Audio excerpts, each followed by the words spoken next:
Start. Thank you. Now, I was trying to explain what a stakeholder is, and I said stakeholder just, could be seen from the perspective of not even only people, it could be society, it could be anything, things, people, society, or anything that is believed to be stakeholder to your organization uh, will involve or will include those people that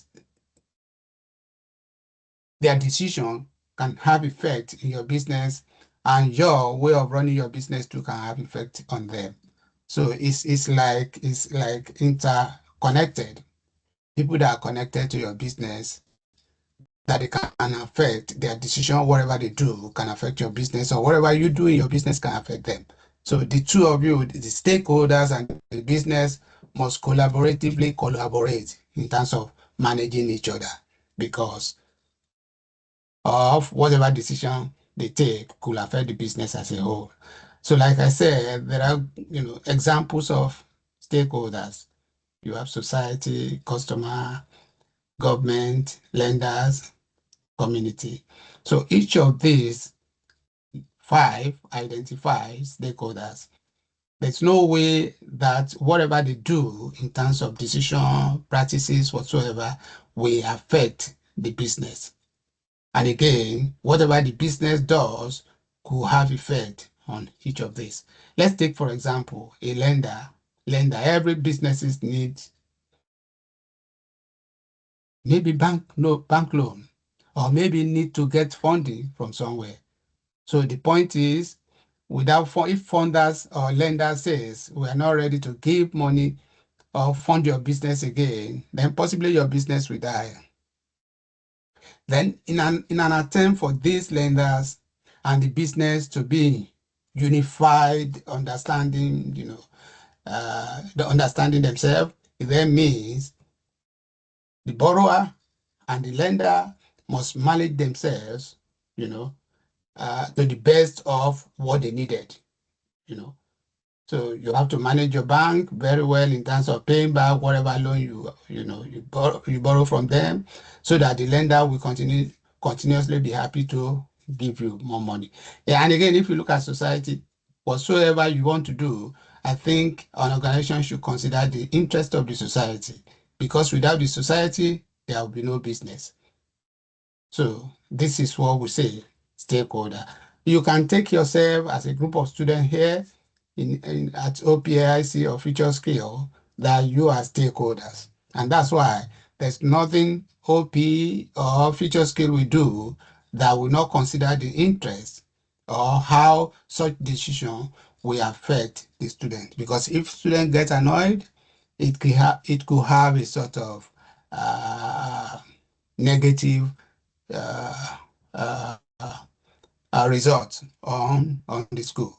So the first interest they have, the first stakeholder school has is or are the students. Because if no student, no school. So that is stakeholder. Now, what we're trying to look at today is not is stakeholders from generic perspective, but what we're going to discuss is going to be relative to sustainable practices of organization. What role What are the roles of different stakeholders in sustainable practices? In businesses, what is expected of stakeholders? How can stakeholder influence sustainable practices of organization? But of course, let's discuss a little bit more about stakeholders type. We have internal stakeholders. So organization generally has two environments. You have internal environment, you have external environment. So internal environment simply means things that the business can control internally, things that take place in the closet of the business, not from outside, right? And there are stakeholders that manages that. Now businesses have external environments. This is not within the control of the business or organization.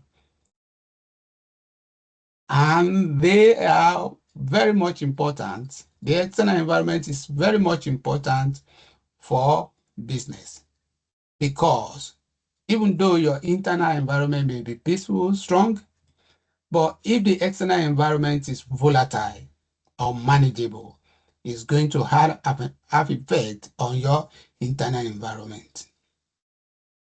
That's it. So, and that's why in businesses we often say that the best thing business should do regularly is to evaluate its external environment because that is the environment that is not within its control. For example, if employee in a business, in an organization is misbehaving, he doesn't do the right thing, I think based on the agreement signed, I think the organization can relieve the employee of his, employment. No, nothing is going to happen. But if today, because an organization is not paying tax and government decided to close that organization, I don't think anybody, manager, owner, whatsoever, has any power to stop it. And that's why external environment should be evaluated every time so that you know beforehand and you can take control. So now when we talk about internal stakeholders, we're talking about people that are in the internal environment of the organization that runs and make decisions in the organization internally. Sometimes the decision they are going to make internally is going to be based on what they find out in the external environment that could affect them. So basically, when we talk about internal stakeholders, we refer to employees, the owner of the business, and the managers or whoever that is working in that internal environment of the organization. For example, employee, he knows everything. To me, I know everything about this Otago because I've been there for some time. So I know the terrain, I know the politics, I know everything there. Often when they want to take decision, I will be involved. So that is why I belong to internal stakeholders. And even the owner of the business, of the school, comes regularly. We have CEO. Now, when you talk about external stakeholders, you're talking about suppliers. We all know what is suppliers. Suppliers are the one that engage in logistics with the organization, right?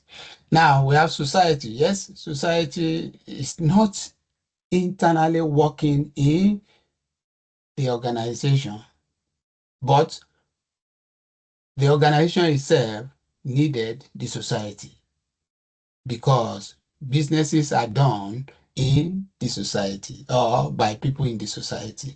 Then government is external stakeholder, and you have creditor. Now, when you're looking at your poster, it doesn't mean you can consider in either internal or external. But to me, if you want to consider internal, it's better you look at it from employee. And you should know that others like government, like customers, whatsoever, can be part of stakeholders you'll be looking at. Now, categorizing stakeholders, grouping them, is part of what we just discussed about now. But when we talk about internal and external, say internal stakeholders are the ones forming part of the company's internal organizational structure. That's what I said earlier. So internal stakeholders are the ones that form the internal running organizational structure of the business, of the organization. and external stakeholders are not. In fact, most external stakeholders don't know the internal structure of the organization. Now, I know OP and future skills pays tax to government, but government doesn't know how that building is. They don't come in, they don't have anything to do with internal except NCQA. Now, so, but at least they have the right from outside to control the internal of future skill and OPIC. Then we have primary and secondary stakeholders. Of course, most of the internal part are part of primary, but let's just look at it. Now, primary and secondary. Primary stakeholders have direct connection with the company. They have direct connection with the company, and secondary stakeholders are indirectly connected to the company through primary stakeholder. I hope we understand that statement.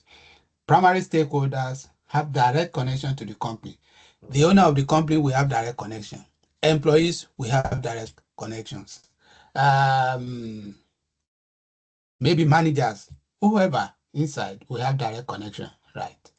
The secondary stakeholders are indirectly connected to the company through primary stakeholders. So other stakeholders that have things to do cannot just come direct to the organization, but they have to come through the primary stakeholder of the organization. Now you have social and non-social stakeholder. Now, non-social are social stakeholders are just stakeholders which human beings currently alive and dealing with the organization, right? That's social. They're currently alive and dealing with the organization. Now, as opposed to non-stakeholders. Non-stakeholders are people that they don't have anything to do. Either they might not be alive, but they don't just have social connection with the organization. Then we have stakeholders and non-stakeholders. We already know what is stakeholder. Stakeholders are related to the company. Stakeholders are the people that their decision could affect the organization, and the organization's decision could affect them too. Now, non-stakeholders are just people that don't have anything to do with the school. Can I give an example? Now, like Otago now, stakeholders include students and so many other, workers and everything. Now, non-stakeholders in terms of Otago, okay, when we look at Otago, it's an educational institution. So Ministry of Education are, apart from government taking taxes, Ministry of Education are stakeholders because they are not going to take, they are not the one we pay taxes to, we pay to Internal Revenue of New Zealand. But those Ministry of Education have the right through NCQA and its other agencies to have control over Otago Poly or future skill. I give you one example. This is managing sustainability. This is a course that we are running based on the approval of Ministry of Education and NCQA. There are guidelines. If we want to modify this course, we want to make huge change. We want to change the curriculum. We have to write. We have to do everything. We have to peer moderate. We have to externally moderate. We have to do everything. Then submit to Ministry NCQA. The NCQA have the right to look at it and say, no, you can't offer this course. Or maybe NCQA look and come and say, hey, managing sustainability, they come and read it, they come and look at it, they say, no, this course is not meeting up the standard. You close this course. They can do that because they are stakeholder. Because the schools operate under the authority of Ministry of Education and especially polytechnics. they have control over. But Ministry of what can I say? Ministry of Mining, where they mine. It's just a ministry. It doesn't have anything to do with us because we are not mining. We are not doing anything. So such will be non-stakeholder. There's no way it will ever have any control over us, except we want to say we want to teach a course on mining. And it's not going to be involved. It's going to be Ministry of Education or NCQA that will do that. So while we look at from outside and say we have external, every organization have external stakeholders. But there are some in the external environment that will continue to be non-stakeholder. Because if they don't have any relationship with what you do in terms of control whatsoever, they can't. Now, stakeholders are related to the company, non-stakeholders are not.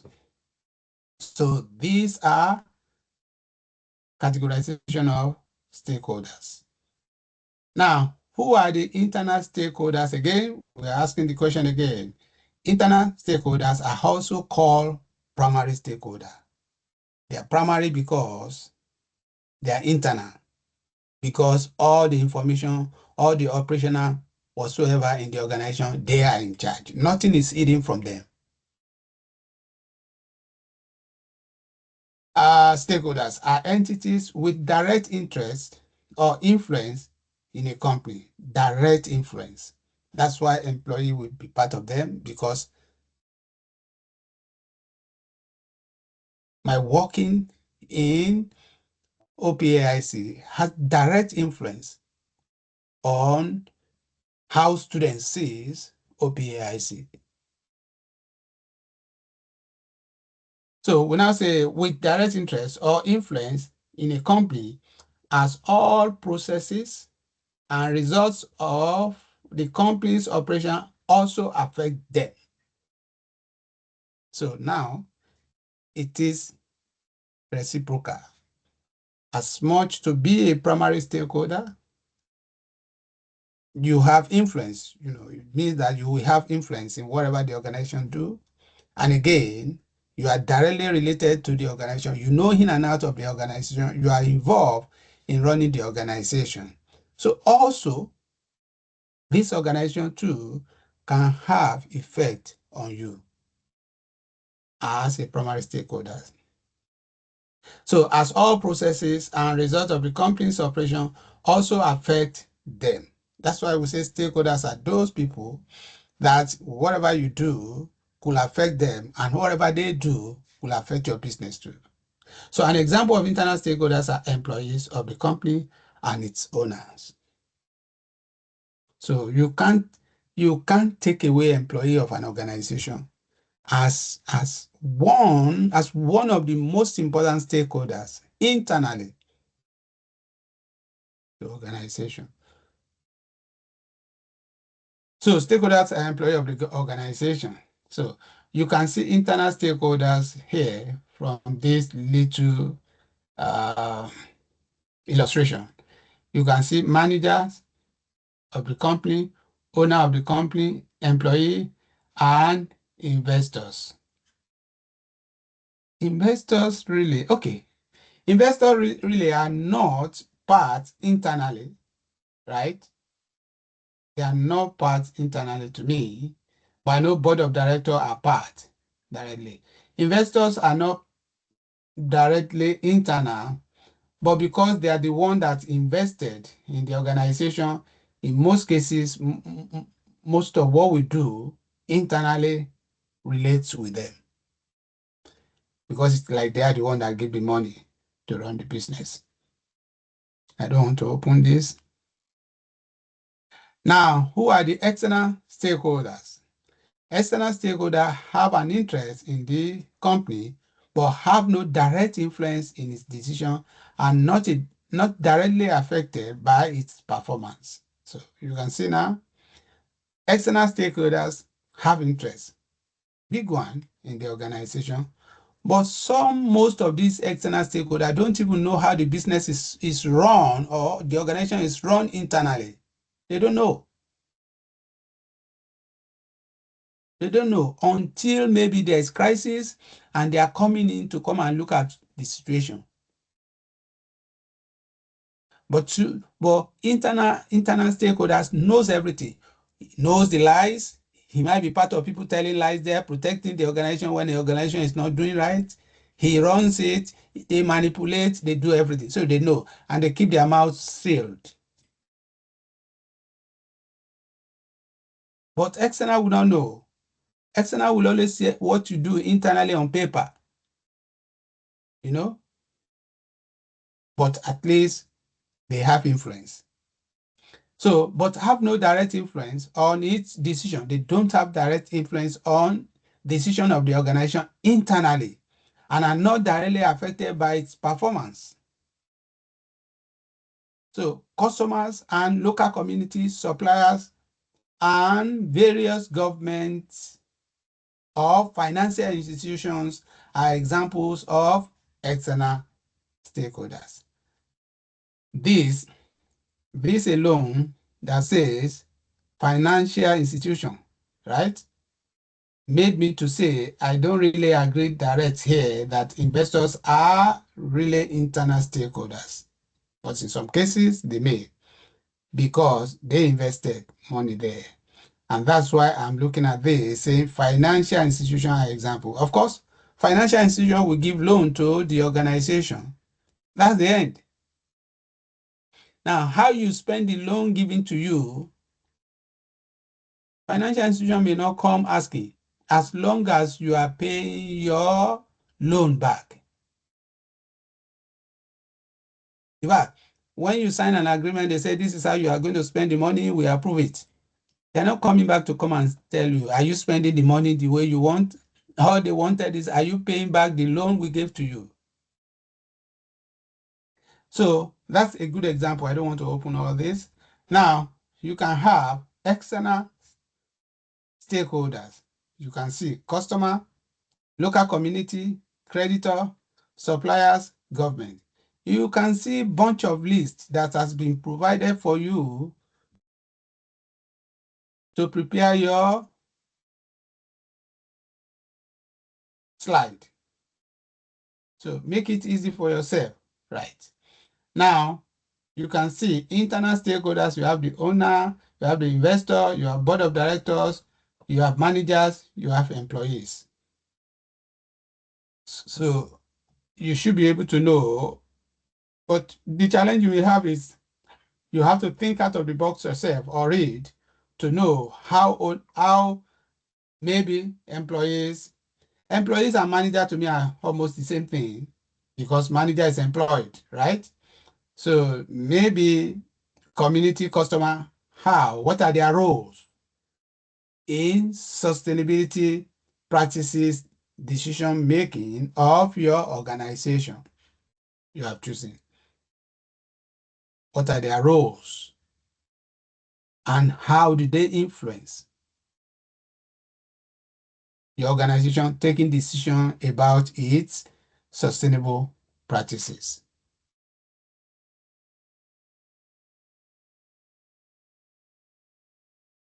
The power of stakeholders. Now, the power of stakeholders and the role of stakeholder and the influence of stakeholder will we see from this little presentation. Most of us know Adani, right? Do we know Adani? Hello? No. Ah, you don't know Adani? Yes, from Indian famous Who, okay, who is that? Who's talking? Indica.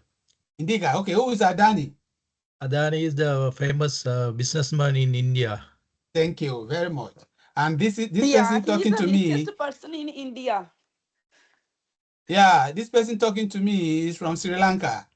And I'm asking some people there that are from India, do you know Adani? No, I'm Nobody. from India. Femi, I am from India. Oh, are you from India? Yeah, you are from India, but Indika is not from India. Indika is the first person that talk. Yeah, I know yeah. Love Deep, yes. So, this Adani, Adani has business mostly in India and Yes. some global businesses. Now, if you know Dow Jones is like a sort of institution, which I think is in United States, that take control of some businesses.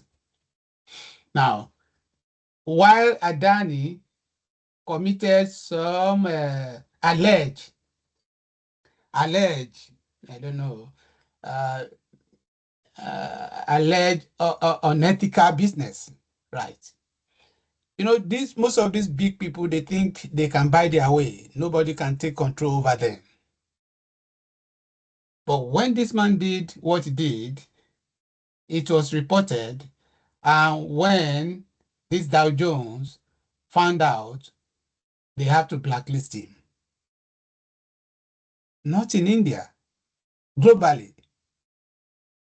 So that is how powerful stakeholders are if they really wanted to work. That's how powerful they are. And that is why we say you may be doing anything you wanted internally, manipulating, doing everything, but by the time one strong stakeholders, it could be global stakeholder, found out, they may possible penalize you. And that's what happened here. Maybe in 2022, Dow Jones Sustainability Index, and I know it's Financial Sustainability Index, it was moving, found out that Dow Jones was removing Indian coal and iron ore Adani Enterprises from its listing, just like listing on global stock. This became effective on February 2023. Dow Jones announcement read, Adani Enterprises, this, and that, will be removed from Dow Jones Sustainability indices following a media stakeholders analysis triggered by allegation of stock manipulation and accounting fraud. This is unethical business. This is unsustainable business. Most businesses do this in most of these countries. But do you have facts to support it? If you have it with evidence, send it to any stakeholders, external. They will take it up there. So this organization, I don't know if they have lifted this suspension till now. So that's a good example of power of a stakeholder. That's a good example of power. In New Zealand, there is a Consumer Protection Act, and there's a body for that. If you have evidence based that you have been cheated, document it and send it to that body. As powerful as that body may be, that organization may be in its internal environment, if such organization in New Zealand is reported to consumer protection, agencies, they will deal with it. They will deal with it. And that is why some organizations take responsibility and protect what they do and ensure that stakeholders, especially external stakeholders, doesn't take them to ransom. And so that's why if Adani has taken into consideration the role, the influence, or the power that Dow Jones Sustainability Index has, he would have cautioned himself not to do this. Because that's like if Adani happens to be in the Western world, that business will crumble. That business will crumble. But in India, It has a lot of influence with the government and everything. And so they may protect. It's mostly if you go to China, that's what is happening. So that is the influence. You see Otago and feature scale you're looking at. Anytime NCQ is coming to vet us, all of us must be there. They're going to ask questions, even from students, one by one. So we don't joke with them. Once they give us date, they are coming. Everybody is doing this and that. And that's why we document almost everything we do. So that's the power. That's an example of power of stakeholder, how stakeholders have influence. I don't want to open this. Now, how do you map what stakeholder do? Now, in most cases, organizations should map their stakeholders. You could map them in terms of their influence, in terms of the role, in terms of their importance, in terms of what they can do, in terms of how you need to manage them.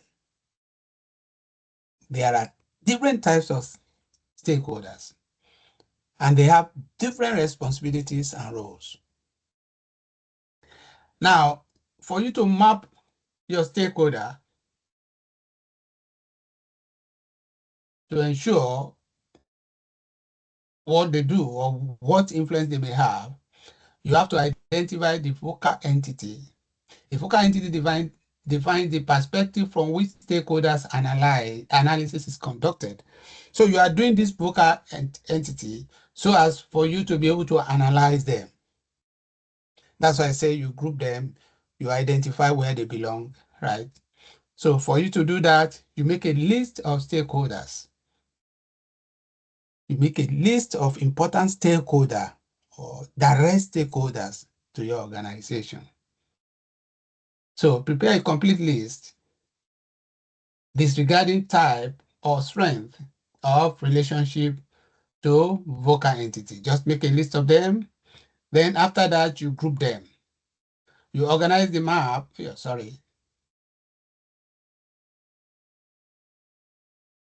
You organize the map in group of stakeholders with mutual characteristics. You organize the map and map them with their mutual characteristics. Mutual could be related to what they can do, what they are meant for, what their role could be.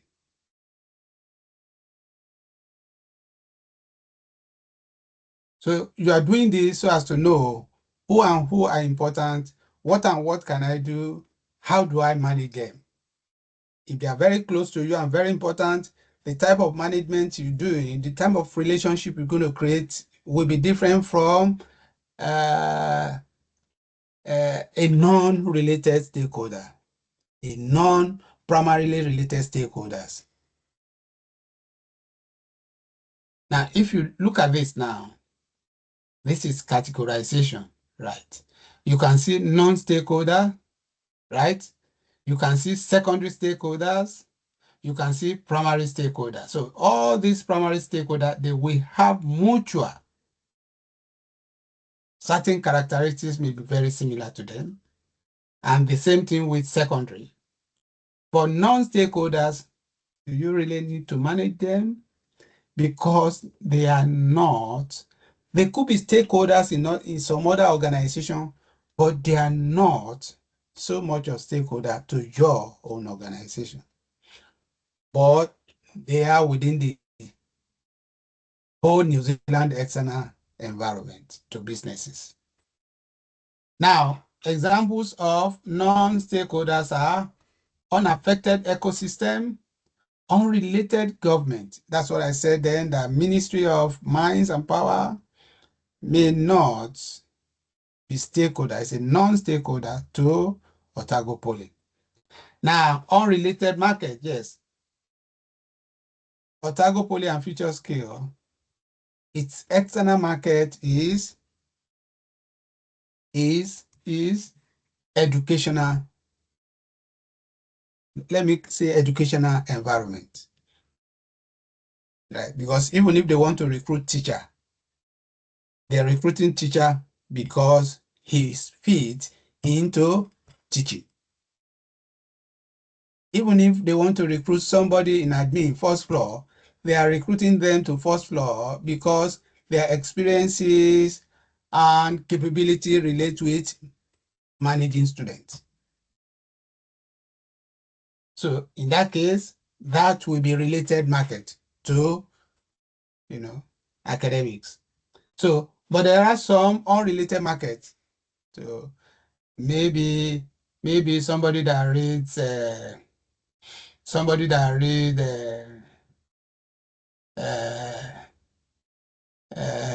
aeronautic flight or something like that, right? That market is unrelated to Otago Poly. Now you can see this unrelated activist group. Now activist group are some group of stakeholders outside that are trying to protect the interests of people that works with an organization or works in an organization. So like this Otago Poly, I can say labor union because they will never allow us to do labor union because it's not allowed. So if they say New Zealand government is going to, Auckland universities worker and polytechnic workers will strike tomorrow, it will affect Otago Poly because we are directly under Otago Trinity, but it's not going to affect future skill. I give you one example. The last graduation, some student in Otago Poly says that because future skill declared that graduation day a public holiday for student there, but Otago Poly did not declare it. So Otago student now ask why we too want to watch, they should declare it as holiday. That's external. Let's look at that from activist group. So when we came back, we had a meeting that this is what they say. We now look at it. So in sympathy with the student, we have to go to Otago Poly, Dunedin, to take permission. Otherwise, it's not part of our culture here. Even if I have class on that day, graduation, and I'm supposed to be part of officials, I will still shift my class to another day. So I'm just giving an example of unrelated activities group, right? So that's that. That's non-stakeholder. Maybe with this you understand what is non-stakeholder. You don't need to take this into consideration in your poster, please. This is for academic discussion. Now, we have secondary stakeholders, right? You're mapping them. You want to know those of your stakeholders that are secondary. Now, secondary stakeholders, they really don't have a push force on you. They really don't. It's a reciprocal relationship, because they are secondary to you and they don't have much in terms of checking you out, because in some cases you may be the one that employ them, give them relationship. Now, when you look at secondary now, we can see future generations, right? Natural environment, right? You can see suppliers, you can see NGOs, you can see media recipients, you can see employee family, you can see clients. Now, why are these regarded as secondary, and why do I say they may not have much push on you? Because it's going to be a reciprocal relationship, right? Now, if you look at suppliers, if Otago Poly, sorry to use Otago every time, because that's where, Now, if Otago Poly have suppliers, right? Sometimes Otago Poly will tell the suppliers what he wants. right? It's not that supplier will tell Otago Poly what he will do, right? But at the end of the day, they are still stakeholder in the sense that if there is no supplier, some of the internal activities may not be done. And that's why you see Kathmandu charges its suppliers on the type of what they should bring into its organization, the type of where they should source what they are supplying to them, right? And if that supplier doesn't do that, Kathmandu can sack them. But they are important stakeholders because without them bringing logistics, bringing resources, and possibly taking their finished product outside, the organization will suffer. So that's why you can see future generation. This is non-social. Future generation is just futuristic. It's something that we cannot say if it will happen. That's why I tell some of my students that when you write in terms of current sustainability practices, don't focus on what they want to achieve in 2050 or 2030. Focus on what they're doing now. That's where you can get evidence to support, instances and examples to support your writing. Not they say that in 2030 they will do. What about if the business collapse before 2030? What are you going to say? Now, so that is where I hope from here you can understand what I was trying to explain there, non-social. Something you're thinking for future you want to do. It's no life in them now. Now, non-social, natural environment. Even though we say environment should be protected, should be did and that, are we protecting it now?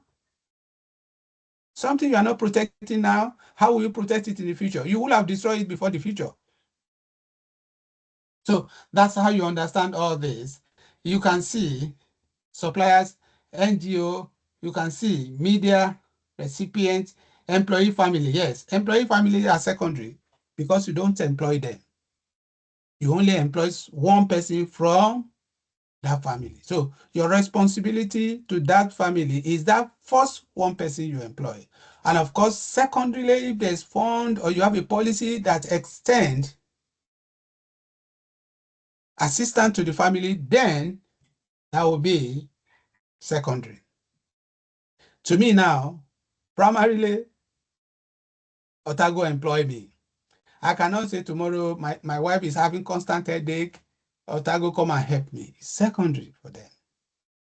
But if the sickness is getting too much, maybe one can apply. If they have it in the policy, they can assist. So it's secondary. So it doesn't really have much.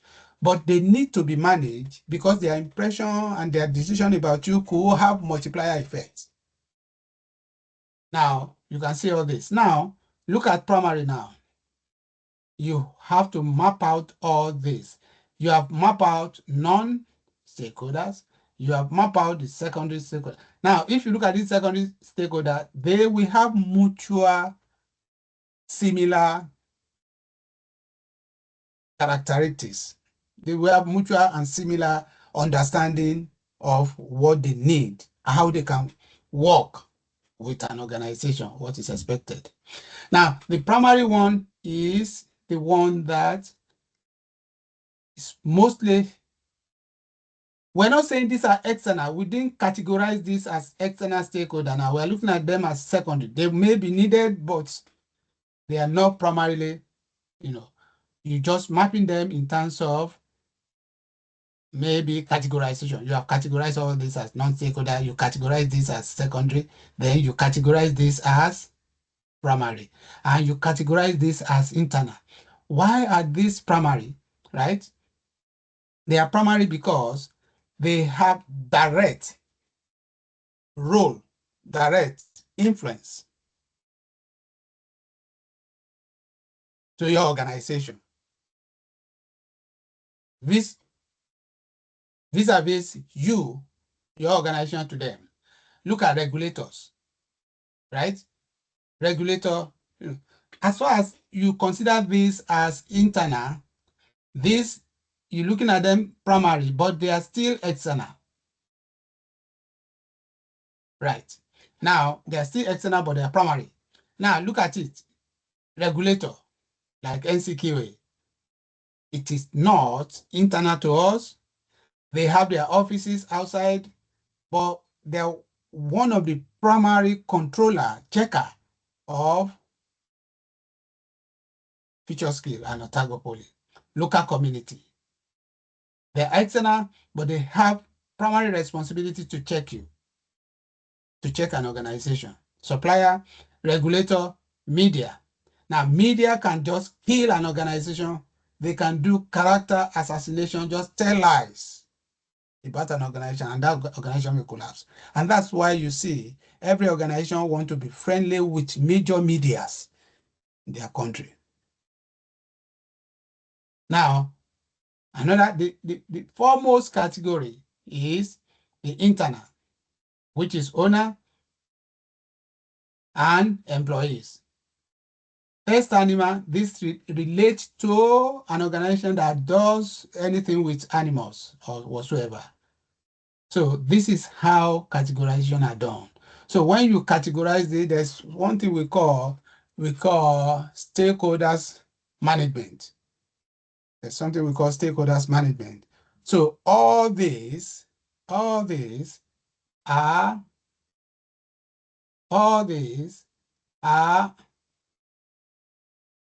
done for you to know who and how you can manage them. Okay, I was talking about something like what we call about stakeholders management. Stakeholders management is just related to you mapping out your stakeholders and determining how they're going to influence you, how you're going to relate with them so as to be able to know what they need, bring them into policy. Ali,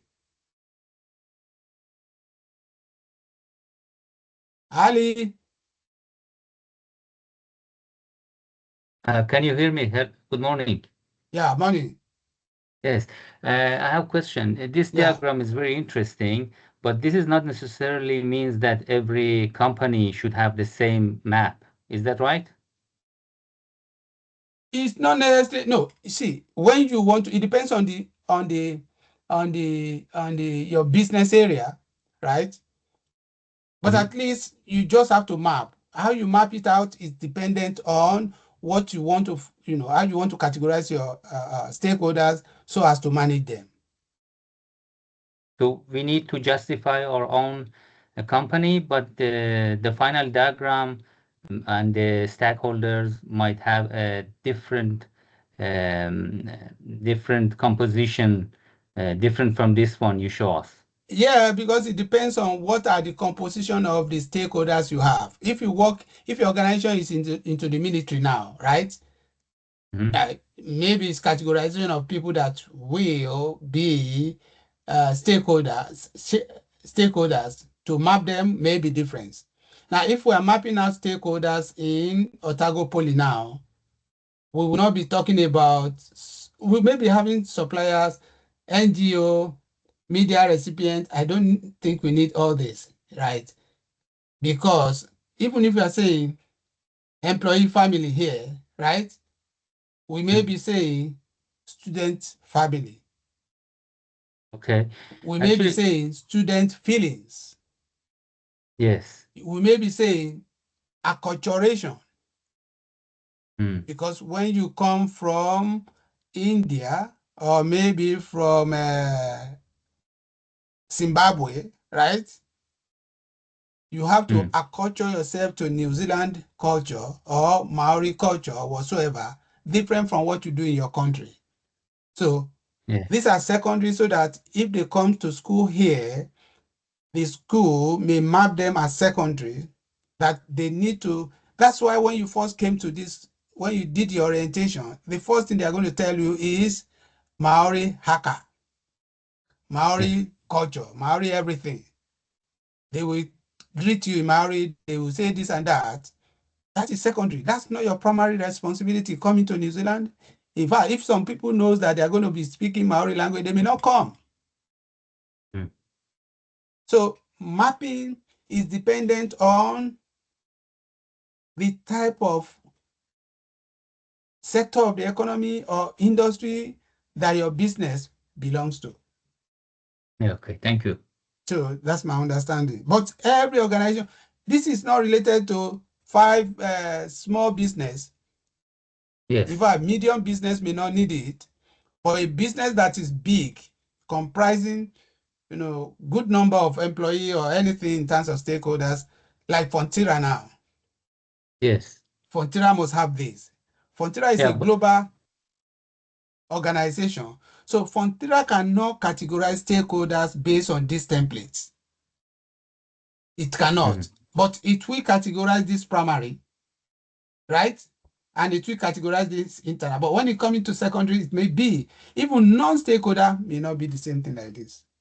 Yeah, I'm asking this question because in this example, I think the focal entry or the internal part, it says that the owner and the employees are the most influential stakeholders for the internal sector. But I think for many big companies, the board of directors has more influence on environmental aspect and sustainability aspects of the company than the employee itself. I know, but if you understand, before we got to this section, they have identified board of director, they have identified investors.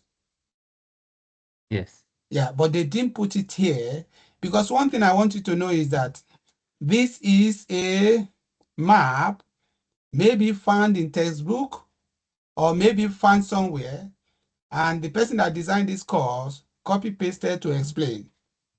So it's going to be different things. The essence of just putting this there is just for students to learn about it. But if student wanted to create something like this, it has to be based on the organization you are talking about. And you have to be an insider to be able to decide that. Okay. Now, if Yeah. you look at this, they said something saying Cengage Learning 2015. So this is more or less maybe from textbook or maybe educational institution. Okay. So it Thank you. depends. Thank you. Thank you for the question. I hope everybody understand. Now, the bottom line of having teacher-student relationship is for students to ask questions, not just to sit down. So everybody just want to hear. Nobody wanted to charge his brain and ask questions. Thank you. Now, business mission and value. Now, like to me, from economics, my own economics understanding, right? A business may have products or may produce something, but not until when that thing is sold or bought, after pricing it and people buy it, you have not created value. Because when they buy it, that is when they value what you have done and pay you a reciprocal price. They feel that what the value of the product you have created.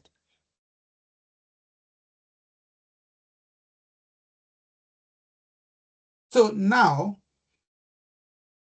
for businesses to create value, or often business will create value after they must have created their vision, mission, have a strategy with which they want to use to meet their vision and mission and vision. So what is mission?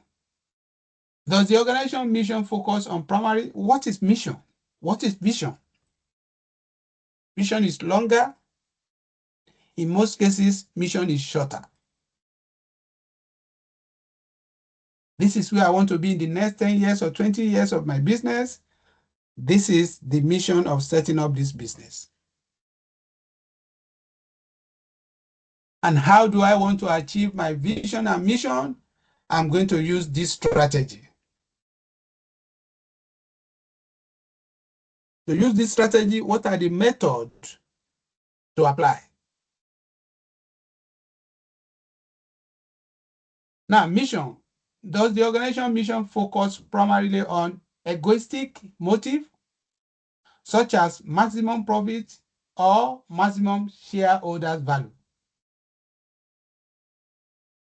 So they're trying to tell us now that often or in sometimes organization mission may focus on primarily on egoistic motive, ego. And that egoistic mostly related to we want to make the best of profit. And when we make the best of profit, we give substantial returns to our shareholders. That's mission of some people, some organizations. We want to take over the market. We want to dictate. For every household in the world should buy our products.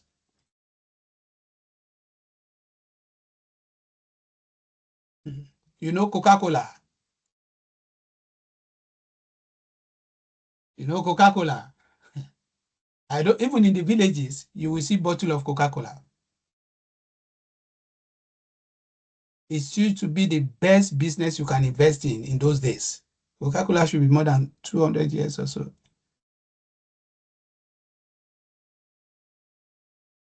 So the foundation of that business is to make maximum profit. Maybe I can put Google, all this, you know. That's why you see most of these AI related businesses or products in US are very expensive. And when China will do its own, deep sea is almost 30% of cost of US products.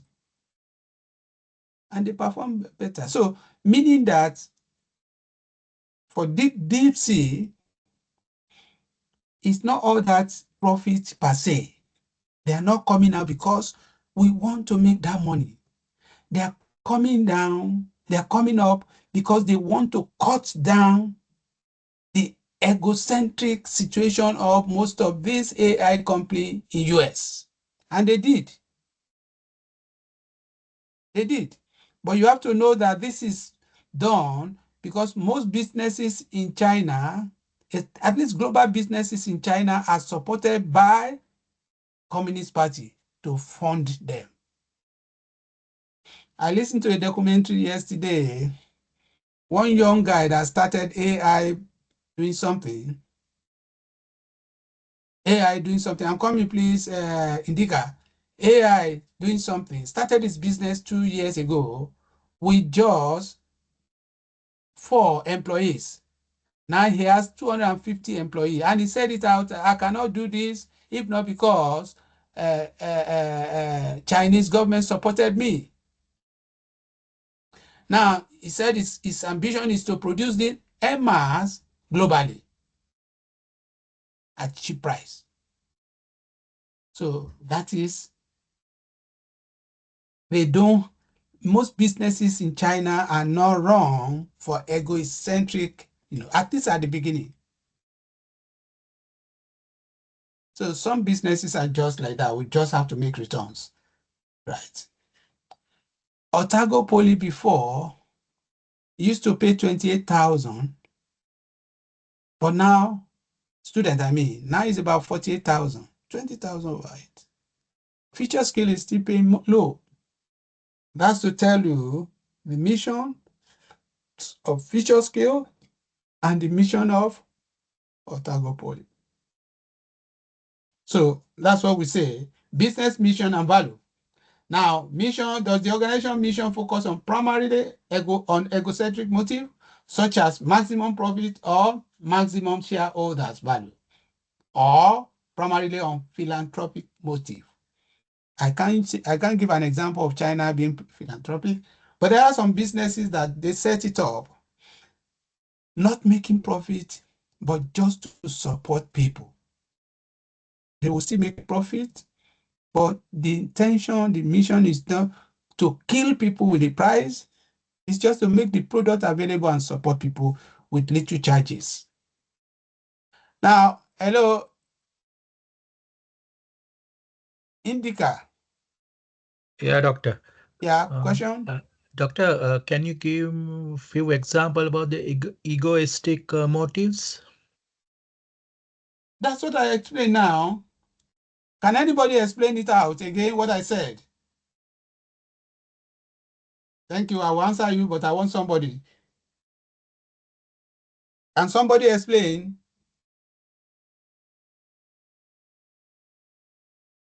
Hello? So nobody can explain egocentric. That's why I don't like online class. So nobody can explain egocentric motive. Do we understand ego?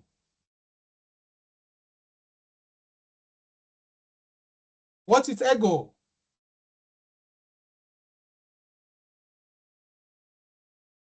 What is ego? Ego means greed, means selfishness. Thank you. Who's that? Ali, thank you. Ego means pride. So you see, the problem we have is this. If you don't understand basic terminology, even if the teacher is talking from inside of you, you will not understand it. But with what I've explained, people should understand. Because I look at what he says. He said, mission. We're trying to define or look at mission, business mission, and value. And I started by explaining what is mission, vision, and value. I did not jump to this straight. I first of all explained this. And I said, in my own understanding from economics, even when a business produces products, the business will be happy. But that product is not yet referred to as created for value until when somebody or you place it in the market, a price, and they start buying it. They buy it because they want to utilize it. And they feel that the price you have put on it is okay for them to buy and utilize. What are they utilizing? The value in it.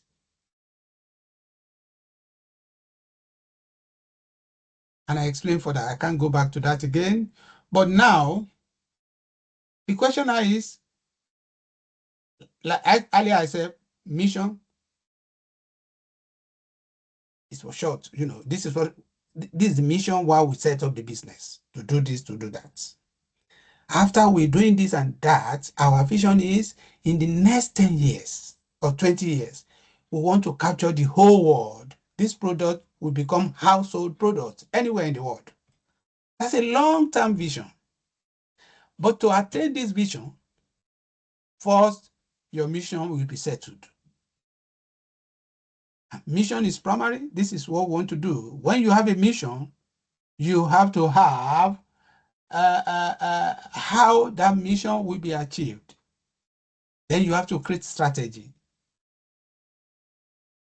Then when you create strategy, that strategy must come along with the methods you are going to use to implement the strategy. Strategy don't work. It's lifeless until when you have a method to implement it and to use it. Then you will create a product that can be valuable. After creating from your domestic market you are selling, if your vision is to cover the whole country, in the next 5 years, it starts from your vision, from your mission. I can't explain more than that. Now, does the organization mission focus on primary? Now, does the mission of your business, the mission of setting up your business, which comes first? Does it focus primarily on ego motive? There are some businesses that are set up for ego. Yes. Do you know who owns that business? It is Femi. Do you know that that business is the most valuable, business? We dictate the market. We determine the price. Every other organization follow. Some businesses are meant like that. From the inception of their mission, they want to take over the market. And some businesses does that. Sincerely, they just ride on everybody, especially when they have resources to do that. So if the mission is based on egocentric, then such businesses may be aiming to charge higher price. If you see a new product that comes out today, is beautiful, is supernatural, is better than other product existing, and they pushing it to be better, then you can take into consideration that it might be egocentric. They might start from lower price. But in less than a year, they can push the price to be higher than others. They give advert, they give this, they give that, they give that. When they get to a certain level, they already captured the market, their price is the highest. Then you can assume that their mission is just to make higher profit.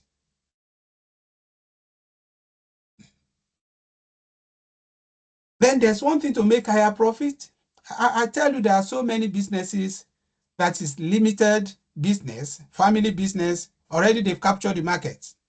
Now, if as time goes on, they change that business to public limited liability company by selling stock, it then means they are not egocentric because they want to redistribute the wealth and the profit they gain. Then in that case, you might be thinking that they're trying to maximize, include shareholders into it. I have an example of a business in my country now that is owned by the richest African billionaire. And this is about, what is it? This is a refinery, right? This guy has just run the business for, I think it's going to 2 years now. And he's saying by the end of this year, because people are calling him monopolistic, he's monopolizing the sector. He now said, okay, by December, I'm going to sell 30% of the share publicly. For you to know that it's not about profit, it's just about we have the resources, why are we importing it? So you can see that initially now, maybe his mission could be, I don't think it's egocentric, I don't want to confuse you guys, but you can see his mission include how he can give opportunity to shareholders.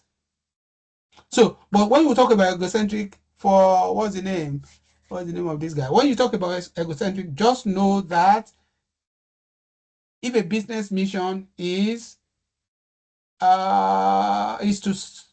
maximize profit, no business will tell you my mission is to maximize profit or minimize it. But by the way it acts or is acting, you will know. There are businesses, I don't know, I don't want to talk about Adani because I don't know much about him. But I know there are some businesses that is family business, they just run it, and it's big business. But once a business is trying to maximize profit, such business can be seen to be egocentric. Now, maximum profit and maximum shareholders value. Now, shareholders value is just you try as much as possible to give so much. What is it? What do they call this thing to share? Dividends.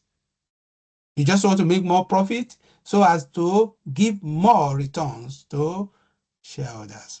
There are businesses that they are not really focusing much on giving much to shareholders, but they are just thinking about giving back to society, giving back to environment, and ensuring that their motive is not to make extraordinary profit. They want to make, they're making profit, but they are redistributing it by one way or the other. Now, value creation. I tried at the beginning to talk about how value is created. That's why I said you create value not until when your product gets to the market and it's being sold at a satisfied price for buyers to buy it. And let's see this now. The value creation, does the value created by the organization accrued externally for, for a broad or variety of stakeholders or internally by owners? So how does an organization derive its value creation? I don't really think about by the organization accrue externally or for a broad variety of stakeholders or internally by owner. Now, if the value is created internally by the owner, I don't think that is really value creation. But most especially value creation if it's accrued from external from the people that buys, how your good is being distributed and valued outside. Then you can say the value creation is based on externally accrued. Now, defining business responsibility and stakeholders value. Now, businesses are responsible. Business responsibility refers to voluntarily assuming accountability for social, economic, and environmental issues related to stakeholders, aiming to optimize stakeholders' value. Now, business responsibility refers to, we're trying to define business responsibility and stakeholders' value, how values to stakeholders are determined. Now, business responsibility refers to how businesses manages the three dimensions of triple bottom line. Is business responsible to taking care of social and environmental issues from its economic activities? If businesses does that and give accounting presentation of what it does, reporting of what it does, then businesses are seen to be responsible, are seen to be taking ethical responsibility expected of it. That's basically why triple bottom line is mostly used by most organizations. So business responsibility simply means voluntarily assuming accountability, business making accountability to its sustainable practices relative to the three pillars or three dimensions of triple bottom line. Get the word voluntarily, not being pushed. So that is what is referred to. And environment issues related to stakeholders. This, when we talk about responsible for social, economy, and environment issues, these are related to stakeholders because the society and the environment, even environment is a non-alive in terms of looking at the environment holistic, not people living there, but they still regarded as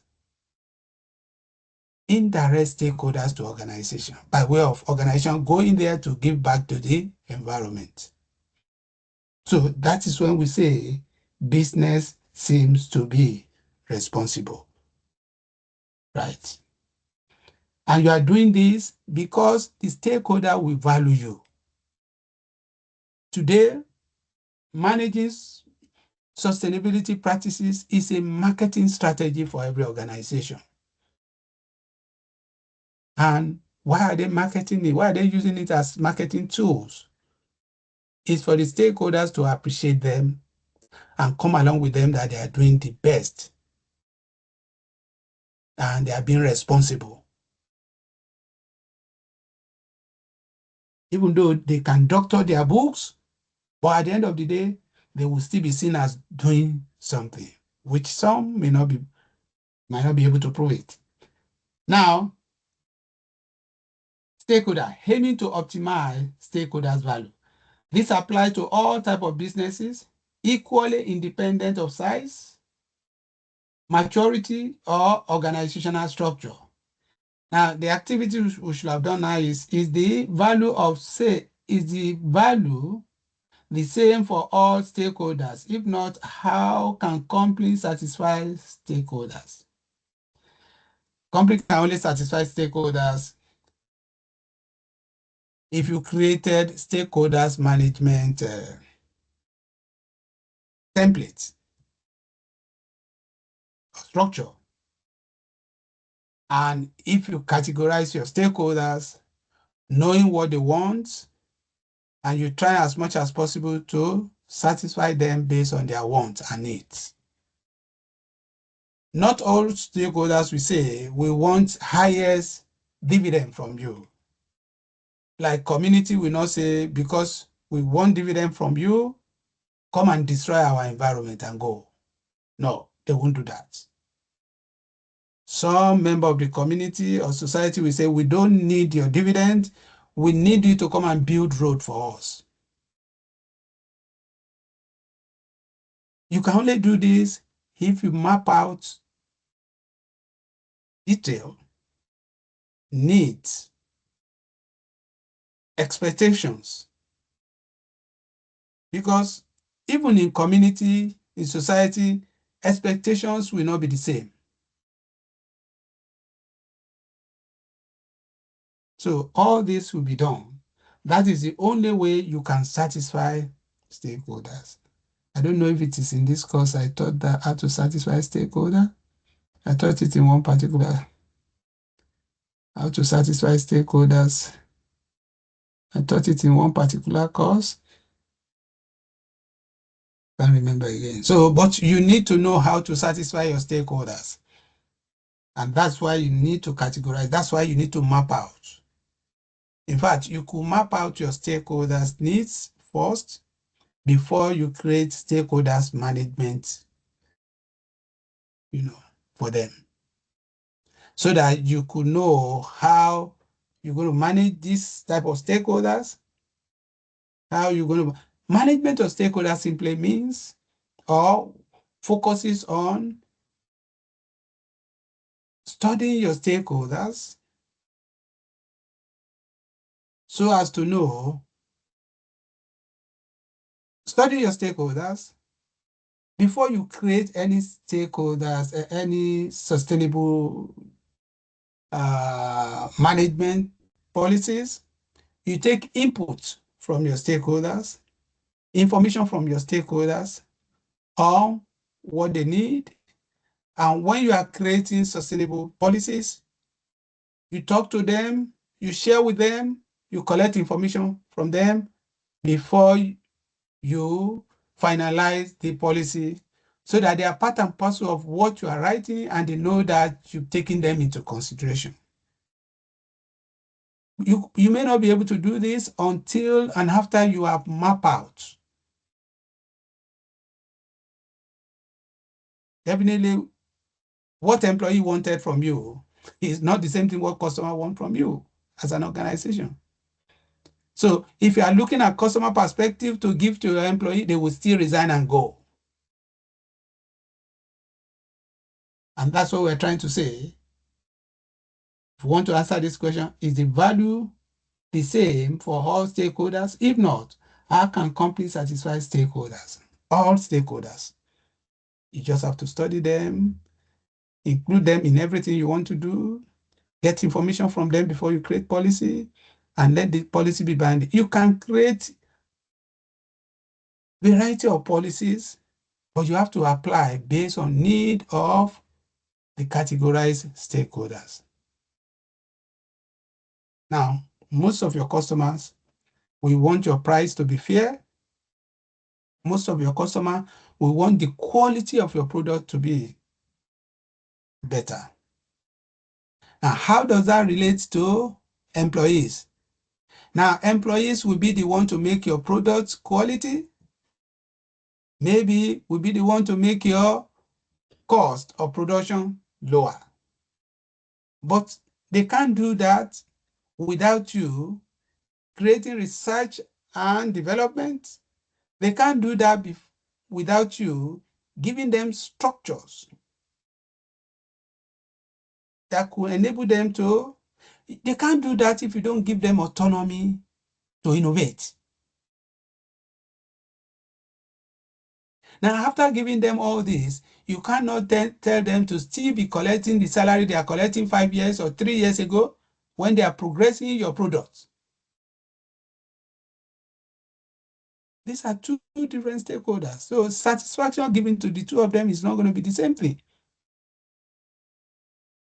I can't explain better than that. If you have any question, please ask me. Now, understanding business responsibility. Understanding business responsibility.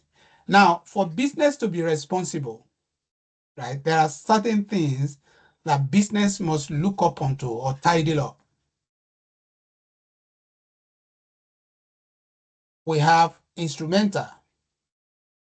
It is the responsibility of the business. Apart from external responsibility, you are looking from stakeholders. Now, how do you manage even your business internally responsibly? Now, you want Femi to come and teach good. What infrastructure did you give? What tools did you use to support? I'm not going to buy all those things. Organization must buy it. And that's why we're looking at instrumental. You want to be responsible, you want to make profit, you want to be this and that. Tools for profit generation must be there. Now, some of your staff has idea. They can turn anything to anything. And they keep telling you, and you say there's no fund. They say, go and buy this app, we will do better. You say it's not necessary, continue with what you are doing. Then you cannot be responsible profit-wise. And so, instrumental tools for profit generation. It is the responsibility of any organization to put those tools there. Now, political role of business for society, yes. To be responsible business, you have to take into consideration the political environment. You have to take into consideration political environment. And that's part of evaluating your environment politically. Now, integrative business can only survive, prosper, and grow if it integrates stakeholders' demand into it. I've said that. You must know what stakeholders wanted. You cannot be business cannot be responsible and sustainable if it doesn't consider inputs from stakeholders into what it's doing. That's just it. I told you guys that recently now, every meeting we do as leaders in Otago Poly and Future Skill, we invite students to, in fact, we have included now master students in our, what is this? We have research committees and development, which I'm a member. Now we've introduced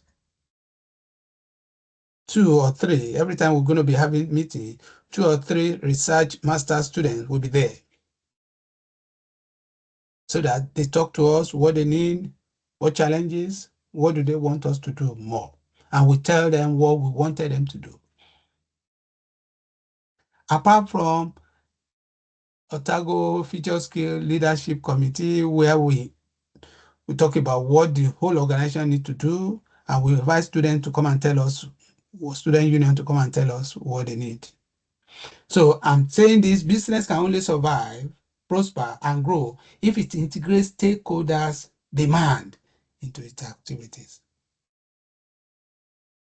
The meeting we had, we have it every month. The meeting we had in September to have a vending machine on first floor is being implemented. We had another one in October now. What they said there will be implemented. Students will be happy because students will see us as being responsible to them. Now, ethical business. Now, what do you understand by ethical business? Ethical business simply means, or ethical society simply means, I've been creating an ethical business or business environment. That's it. Taking into consideration that everything you want to do in your business will be ethical. Now, ethical business society relationship as embedded into an ethical framework. I don't know how to see. Ethic, ethical business simply means doing businesses responsibly, doing businesses ethically. No fraud, no deception, no cutting ways. That's ethical business. No deceit. That's ethical business. And having good reporting system, accounting reporting system, that's ethical business. And that is what society wanted from business organization. And once society discover that you are doing that, they categorize your business as ethical business. They categorize your product as ethical products. And every businesses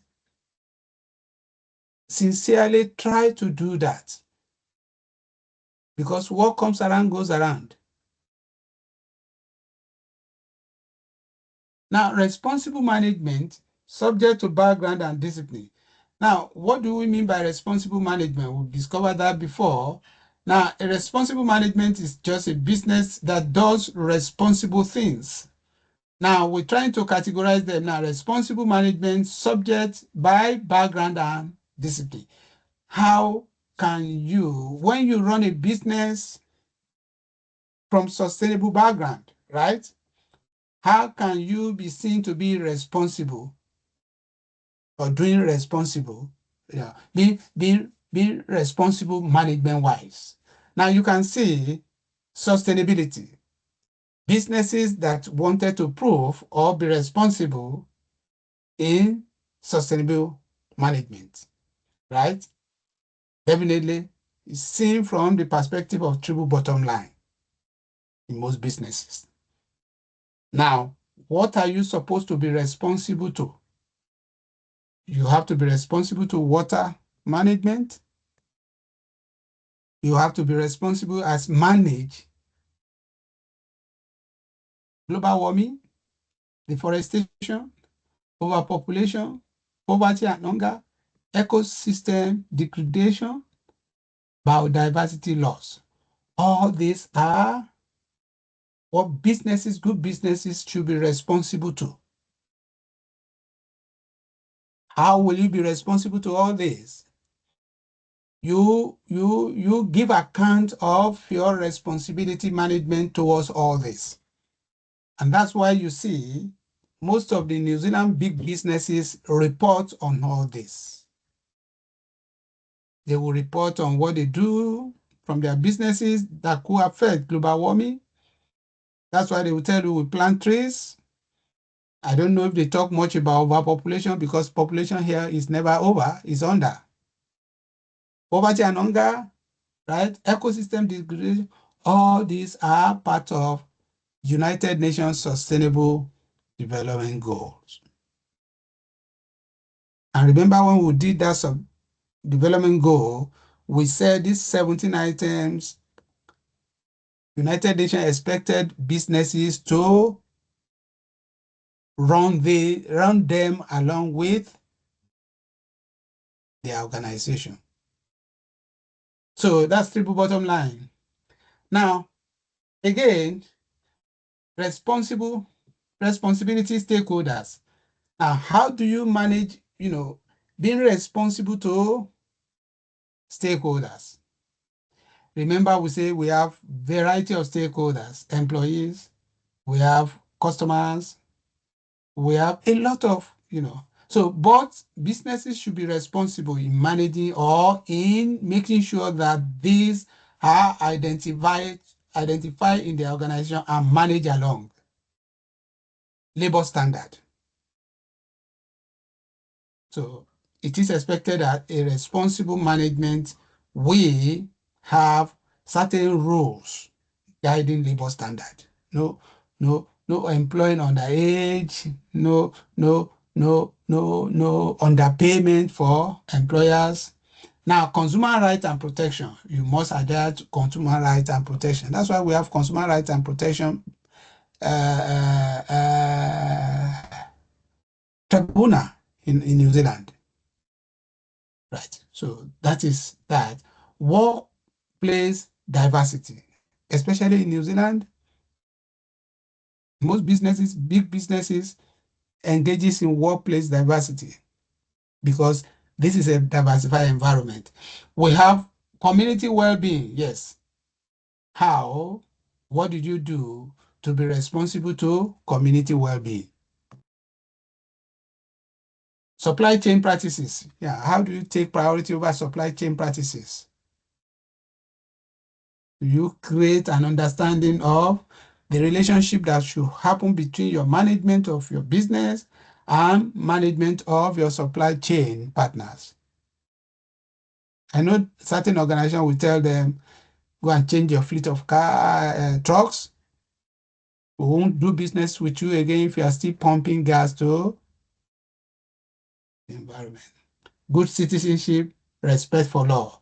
All these are what is expected of a responsible government in terms of managing stakeholders. Now, ethics. Now, responsible government management of any organization or any organization to be responsible from management perspective must have some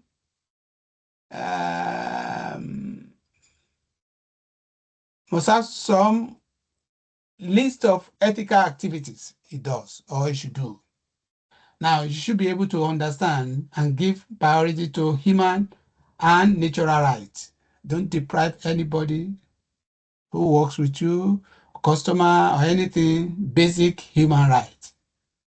I hope we all know what are basic human rights.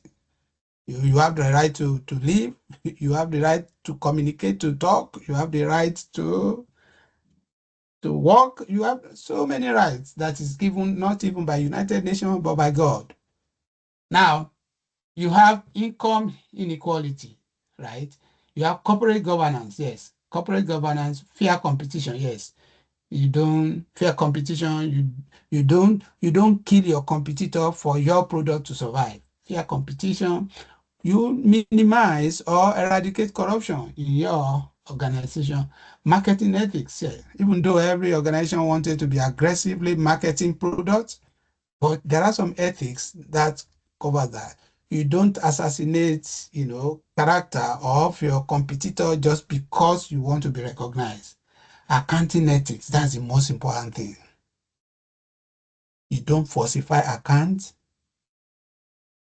You make regular, at least, I think in New Zealand before, I don't know, in US, I think it's quarterly in US. They're changing the law now to do it once or twice.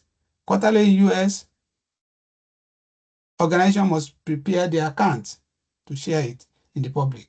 So these are responsible to be responsible management expected based on discipline.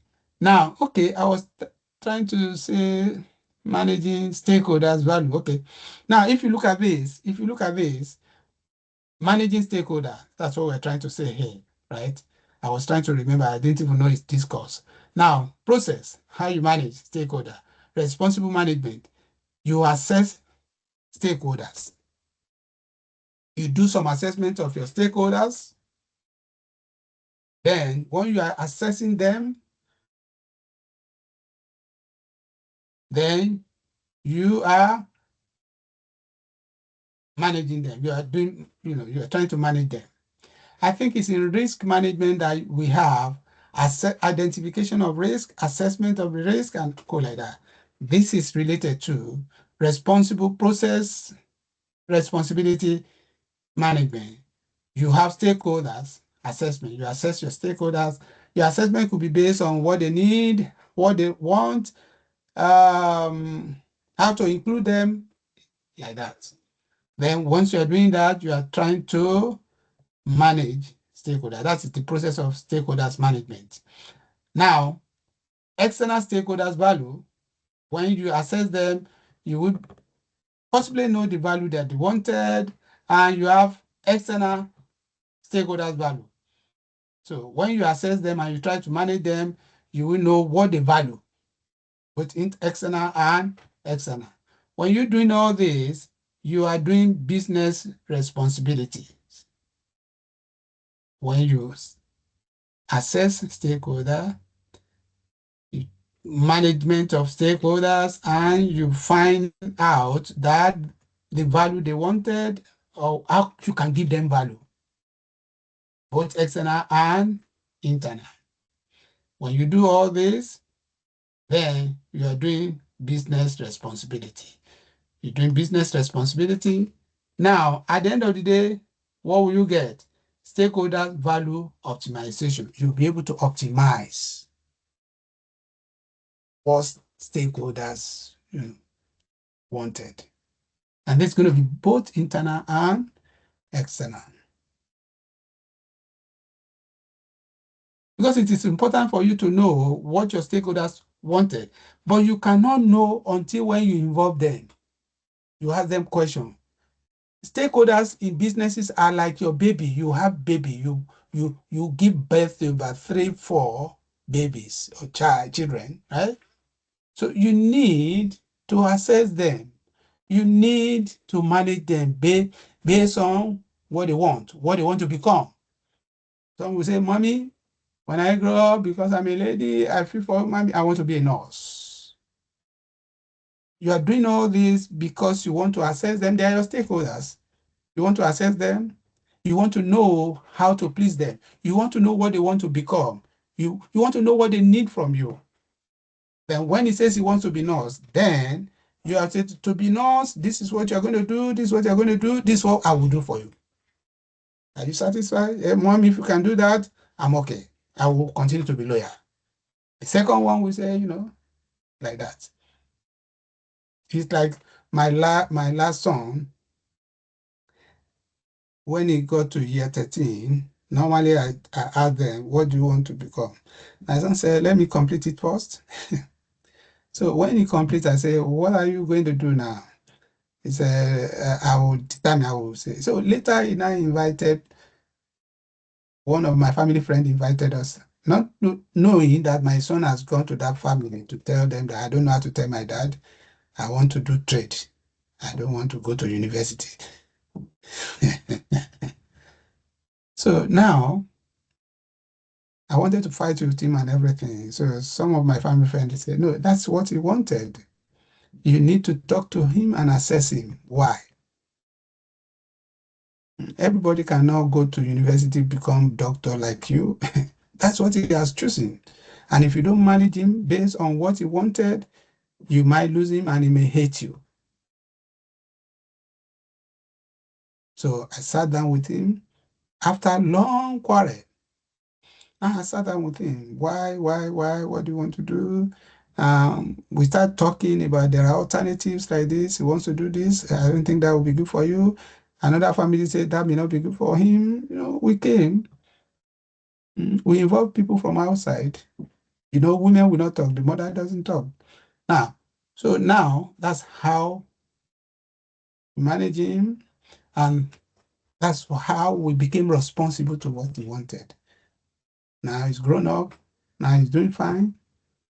Now, everything, So I've tried to optimize what he has chosen for him, by him, and he's now accepted. We're now big friend. So that's what we're trying to do here. Now, these are other information you can read when you are ready on your own.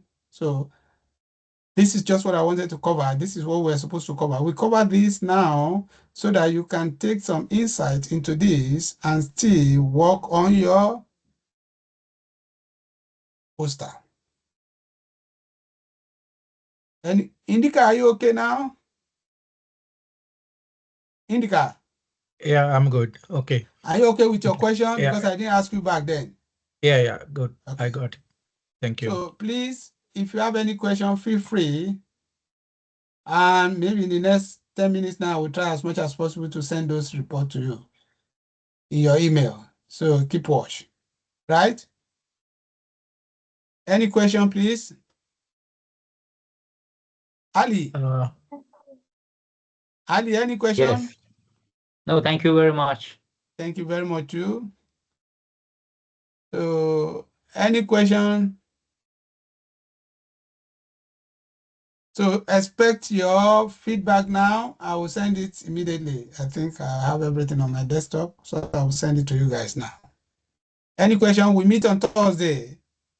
Thursday will be the last class before you submit your assessment. Okay, doctor. Thank you very Okay. much. Thank you very much. I appreciate everybody. Thank you. Donna, thank you Thank for you. reminding me to set up this. No worries. Yeah. I will share the video shortly. Okay, The no recording. problem. Yeah. Okay. Thank you. Bye-bye. Bye-bye. Yeah.